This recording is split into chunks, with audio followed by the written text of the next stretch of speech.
వాడలో నుంచి బయటకు వచ్చి వ్యవసాయం చేయడం ఆరంభించి ఆ వచ్చిన ఆ యొక్క పంట, వ్యవసాయం చేసిన పంట ద్రాక్ష పంట, మనకేమో వరి ధాన్యము పంట, చేపల పంట, రొయ్యల పంట. మనకి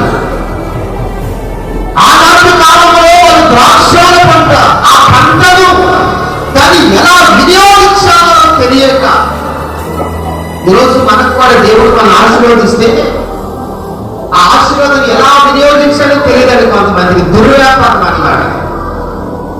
దేవుడు మనకి ఇచ్చిన సంపదను మనం ఎలా వినియోగించాలి, దేవుడు మనకి ఇచ్చాడు, మన కష్టాలను మనం ఆశీర్వదించాడు, దేవునికి ఇచ్చేది దేవునికి ఇవ్వాలి, దేవునికి ఇచ్చేది దేవునికి ఇవ్వాలి, మిగిలింది మన కుటుంబం. తర్వాత ఏదైనా ప్రేరేపణ ఉంటే దేవుని పరిచర్య. ఇది లేదు, ఆరోగ్య శరీరంలో అవయవాలను పాడు చేసే కార్యక్రమాలు, అల్లంతో ఉన్న ఆటపాటలు,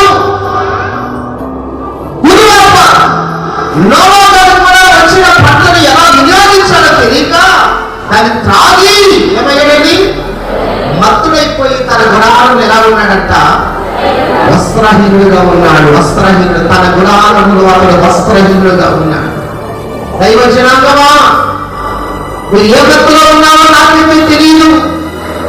నీకు పట్టిన మత్తు, నీకెక్కిన మత్తు, నోవాను ఆ మత్తులో వస్త్రహీనుడైపోయినట్లుగా నీకు పట్టిన మత్తు, నీకు ఎక్కిన మత్తు నీ ఆస్తి మీద ప్రభావితం చూపించదు, నీ సంపాదన మీద ప్రభావితం చూపించదు,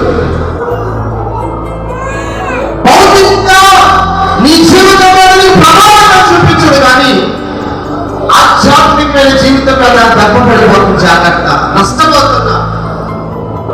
మత్తు ఆ రోజు ఆయన తాగి మత్తుడైన ఆ సన్నివేశము తన గుణాలలో వస్త్రహీనుడైపోయాడు.